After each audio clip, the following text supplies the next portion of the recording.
The golden afternoon sun streamed through the old oak trees of Willowbrook Park, painting soft patterns of light and shadow across the playground. Children's laughter filled the air like music, their carefree voices echoing through the spring breeze. On a weathered wooden bench nearby sat Jessica Reynolds, her eyes fixed on the small figure of her daughter, Lily, who swayed quietly on a swing. At 7 years old, Lily looked like a picture of innocence, her long chestnut hair fluttering behind her like ribbons of silk. Jessica, 34, and the accomplished head of a thriving consulting firm employing more than 200 people, had learned to navigate almost every challenge life could throw her way. Yet, the one problem she couldn't solve was the silence of her own child. Lily hadn't spoken a single word since the tragic accident that took her father's life a year and a half ago. Despite endless therapy sessions, specialists, and consultations, every doctor gave the same verdict. Nothing was physically wrong. Lily's voice was trapped behind walls of grief and fear, built to protect her tender heart from unbearable pain. As Jessica sat watching, she hoped, like she always did, that something today might change, that maybe being surrounded by the laughter of other children would somehow remind Lily what it felt like to speak, to laugh, to belong again. If this story touches your heart, please take a moment to like, share, and subscribe to Kindness Treasury, where every story reminds us of the quiet power of love and compassion. Jessica's gaze drifted across the playground when she noticed a man approaching the swings. He was in his early 30s, dressed casually in a sky blue shirt and jeans. There was something calm about him, a quiet confidence that seemed to carry warmth instead of pride. Holding his hand was a little blonde girl with bright eyes and a smile that could melt the clouds. "Hi there," the man said cheerfully, his voice kind and gentle. "I'm Michael, and this is my daughter, Emma. Would it be all right if Emma used the swing next to you?" Lily glanced up, studying him carefully before nodding shyly. Emma hopped onto the swing beside her and began to pump her legs eagerly. "I love swings," she announced with uncontainable joy. "They make me feel like I'm flying." "Do you like flying too?" For the first time in weeks, Jessica saw it, a soft, fleeting smile curve across Lily's lips. Emma's energy seemed to form a little pocket of sunshine around both girls, and even Lily couldn't resist its warmth. Michael watched them with a knowing smile. "That's a lovely dress you're wearing," he said casually to Lily. "Pink's my favorite color too, though Emma here insists purple is magic." Jessica leaned forward, curious. There was no pity in his tone, no awkwardness in the way he spoke to her daughter. He didn't treat Lily's silence like a problem that needed solving. He simply accepted it. "Daddy," Emma called out mid-swing.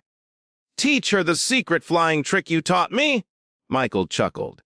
"Ah, the secret trick. Only if she wants to learn." Lily's eyes brightened with intrigue. She nodded. Michael crouched down so both girls could see him. "The secret," he said mysteriously, "is to believe you're not just swinging. You're flying through clouds. And when you fly through clouds, you have to make the sound clouds make." Emma giggled. "Show her, Daddy." Michael took a dramatic breath and made soft whooshing sounds, moving his arms like wings.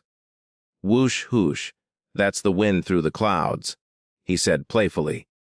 Emma joined in, laughing and mimicking him. "Whoosh! I'm flying through rainbow clouds." Lily watched them, eyes wide and thoughtful. Jessica could almost see the storm of emotion within her, the yearning to join in, fighting against the weight of silence she'd carried so long. Michael's voice softened. "You know," he said, "the best part about cloud flying is that everyone's sound is unique. Some people whoosh, some hum, some whisper. There's no wrong way to fly." Jessica's breath caught as she saw Lily's lips tremble open ever so slightly. Michael knelt in front of her. "Sometimes," he said gently, A new flyer needs a little extra magic. Would you like me to share some with you?" Lily nodded silently. Michael reached into his pocket and pulled out a small, smooth stone. "This," he said softly, "is a magic stone I found by the ocean. If you hold it and make even the tiniest sound, it will make your voice strong enough to fly higher than ever before." He placed it gently in her palm, closing her fingers around it. "Close your eyes," he whispered. "Take a deep breath. Let your sound flow. There's no wrong way, only your way." For a long moment, only the sound of the swings filled the air. Then came a faint whisper. Whoosh. Jessica gasped, tears spilling over her cheeks. After 18 long months, she heard it, her daughter's voice. Michael smiled like a man witnessing a miracle. "Perfect," he said softly. "That's exactly how a cloud flyer sounds."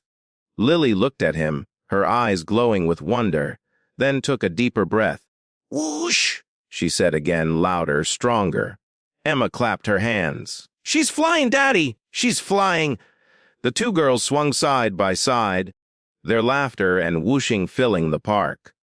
With each sound, Lily's voice grew steadier, like sunlight breaking through the clouds of silence. Jessica walked closer, afraid to disturb the magic unfolding before her. "Mama," Lily cried suddenly, her voice bright and pure. "Mama, I'm flying through clouds!" "Listen!" Jessica froze, her heart leaping into her throat. She hadn't heard that word, "mama," since before the accident. She ran forward, tears blurring her vision, and hugged her daughter tightly. "I hear you, my love," she whispered, trembling. "You sound so beautiful." Michael stepped back quietly, giving them space, his face glowing with quiet satisfaction. Jessica turned to him, her gratitude too deep for words. "Thank you," she whispered. "You gave me back my daughter." Michael shook his head. "She was ready," he said gently. "She just needed someone to remind her it was safe to use her wings again." The weeks passed, and Jessica and Michael found themselves meeting often at the park. Lily and Emma became inseparable, their laughter now a daily soundtrack to Jessica's healing heart. One afternoon, as the girls built sandcastles nearby, Michael revealed that he was a music therapist, working with children recovering from emotional trauma. "The stone isn't really magic," he admitted with a soft smile, "but believing it is. That belief can be powerful. Sometimes, faith in something small is what helps us take the first brave step." Lily's recovery was gradual. She still had quiet days, moments when the past seemed too heavy, but now she wasn't alone in the silence. With Michael's calm guidance and Emma's friendship, she slowly rebuilt her connection to her own voice. 6 months later, Jessica and Michael sat side by side at the school auditorium, watching their daughters perform a duet at the spring recital. Lily's voice, once buried under grief, now soared with strength and joy, singing of sunshine and butterflies. Jessica's eyes glistened as she whispered, "I used to think losing her voice was the worst thing that could have happened after losing her father." Michael smiled, taking her hand gently. "And now?" he asked. "Now," Jessica said, smiling through tears, "I realize sometimes we have to lose our voice before we learn what we truly want to say." As they left the school that evening, the girls laughing ahead of them, Jessica felt something deep inside her heart settle into peace. She thought about that day at the park, the stone, the swings, the whooshing, and she finally understood. Sometimes, the most powerful magic in the world is simply believing in someone's ability to fly again.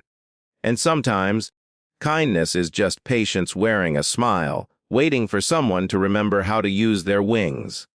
On Lily's nightstand, the small ocean stone still sat quietly, a symbol of faith, courage, and the healing power of gentle hearts. If this story moved you, take a moment to like, share, and subscribe to Kindness Treasury, where every story reminds us that love, empathy, and patience can create miracles.